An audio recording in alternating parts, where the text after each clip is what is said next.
we're now into the due diligence phase. So the purchaser is going to look under your rugs and check the skeletons in your closet. They're going to want to come in and do an equipment inspection.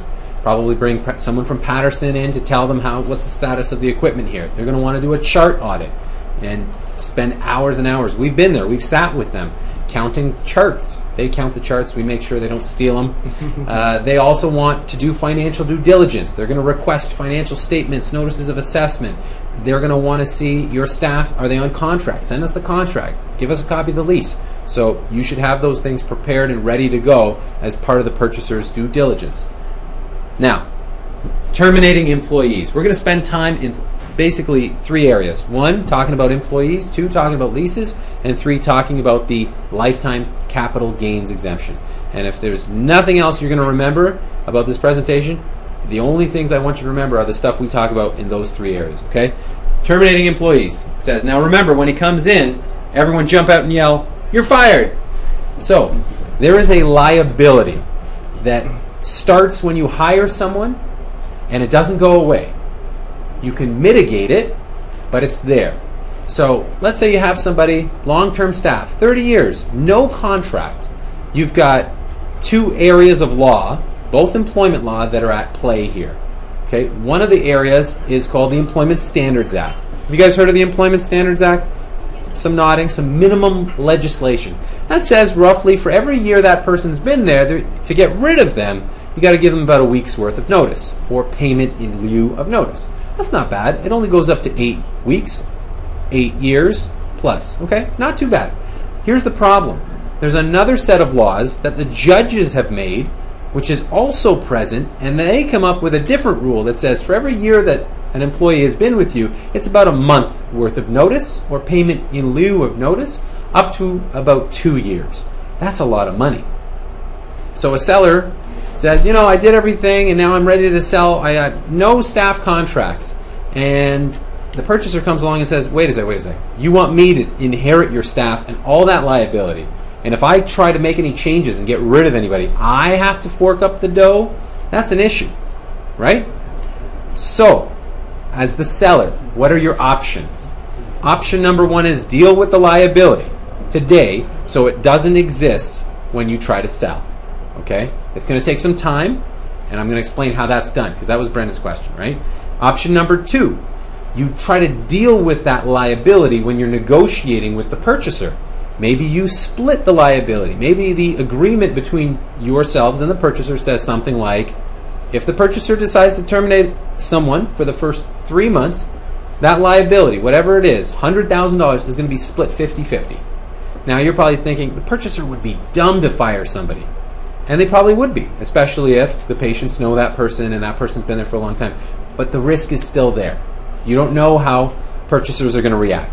Third option, if you have a nice practice and it's a competitive bid scenario, this is what you're hoping for, and you basically don't do a thing with respect to the purchasers, and you basically tell the purchasers, you don't do anything with the employees, you tell the purchasers, hey, it's a competitive bid, it's a seller's market, there's too many purchasers out there, you guys want my practice, you have to accept the purchasers and the liability as is. Keep them on substantially the same terms after the deal is done as they had before. And I'm not on the hook for anything. So 3 options, right? Everybody nodding their heads, they get the 3 options. Now to go back to Brenda's question, how do you do option 1? How do you just get rid of that liability beforehand? You introduce notice, and after the notice period expires, you can introduce a new contract. The amount of notice that you have to give them depends on how long they've been with you. If someone's been there with you for 20 years and you don't have a contract with them, you'd have to sit down with them. We would sit down with them most likely and say, listen, Dr. Bladowski is going through a transition. He's implementing best practices, which means he's going to put you guys on contract over time. Nothing's changing right now. He's going to get his wills done. He's going to incorporate.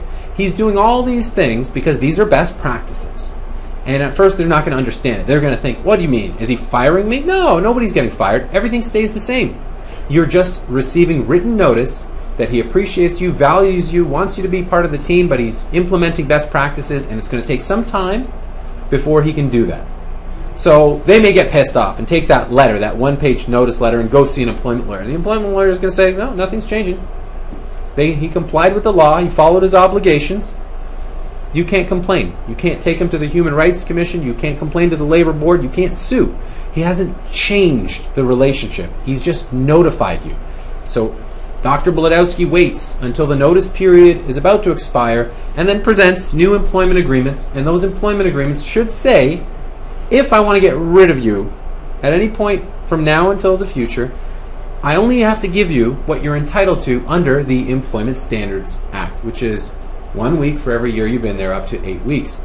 You waive your rights to the common law. If they sign that, fantastic. You've got a new employee. Purchasers will love you for it. You've eliminated that huge liability, and they were working the whole time. Nothing changed. What if they refuse? Couple of options. Number one, get rid of them. You've given them the notice. You've complied with your legal obligations. They don't want to sign, and you don't want to hire them without the contract. Okay, don't show up Monday. Nice to meet you. Or keep them working there. Are they going to give you the 9 months? Like, are you going to have to pay about the 9 months? No, because you've given them working notice. Remember, it's working notice or payment equivalent to the working notice. Okay, and let's be very clear here. The third option, you can keep them. No contract. And what happened to that liability? It's gone because you gave them that sheet of paper 2 years ago that said they were getting notice. So once the notice period expires, they're new employees. You can keep them on without a contract. The only issue is notice starts to build up again. Everyone wants a job. The economy's not always perfect. They're always graduating more chair sides, more hygiene. There's always someone else who's going to be front desk. So if you've got a nice practice, they like you, they appreciate you. Though it might be a tough transition for them, they always sign. Yeah. David and I go into a lot of practices and do this, and people, gnash their teeth and throw pencils at us, but there's nothing they can do. The law is the law, and as long as you're not firing them or changing the relationship during the notice period, you're okay. It's preferred to use the right language. Just don't go in there and throw a notice down and say, "Hey, sign this." This is what my lawyer told me to do. Yeah. Okay, what if they do have a contract? If they do have a contract, that's a plus, but you have to examine the text of the contract to make sure that they have accepted, in case you or a purchaser wants to terminate them, only to receive the minimum entitlements under that law called the Employment Standards Act, and that they're waiving their rights to that 1 month for every year they've been there, that rule made by the judges. It has to specifically say that in the contract. And then you're top-notch shape. Okay? We could talk about employees and employment-related liabilities all day long. We're going to move on. So there's just the follow-up. Do you ever pay them incentives to sign a contract? You can. Yes. And the follow-up question? Follow-up question is, the contract is already done this. There's no such adding on the contract. So can they change? You can change, but remember, to make a fundamental change to the employment relationship, before you can do that, you have to introduce notice. So you sort of go back into the line of the system we were talking about. Yes. Otherwise, we have something called constructive dismissal, which translates into a lawsuit, which goes before a court, and employment lawyers love suing dentists over constructive dismissal. You didn't give this employee enough notice, and you tried to unilaterally change a fundamental aspect of the relationship. So be careful. Dentists get into hot water when we talk about employees and contracts. Okay, what about no contracts with your associates? And this says, I didn't mean to steal your clients, you forgot to mark your territory. So here's the question. You have an associate, no contract with the associate, okay? The associate leaves, sets up shop across the street, takes copies of patient records with them. Staff say, so long, Dr. Bladowski. They leave, they go across the street, then they start doing some general advertising. Is that legal? What do you guys think? Who's saying no? Can they take copies of the charts? The courts have said on a number of occasions that they can do all of those things, including taking copies of the patient records for those patients that they have been the exclusive provider of dental services to and for. Okay? So, do you think a purchaser would want to purchase your practice, give you $1 million if your associates were not on contract? It will kill your deal. So you need them to be on contract. What about your hygienists? It's important to at least give them a one-page slip, give them some money in exchange for signing that one-pager, and that one-pager is more, it's not an employment agreement, it's a non-solicitation agreement. So don't solicit my patients, don't solicit other staff to leave, and you need that to close the deal.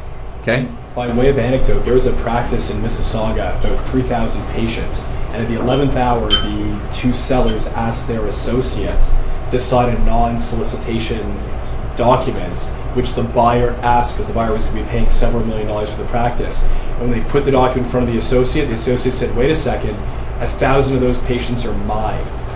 You want to sell? I want a third of the price, or I'm taking all those patients and I'm going down the street to another practice, because there was no contract. So these are real life situations. The practice didn't sell and it still hasn't sold. So be very wary.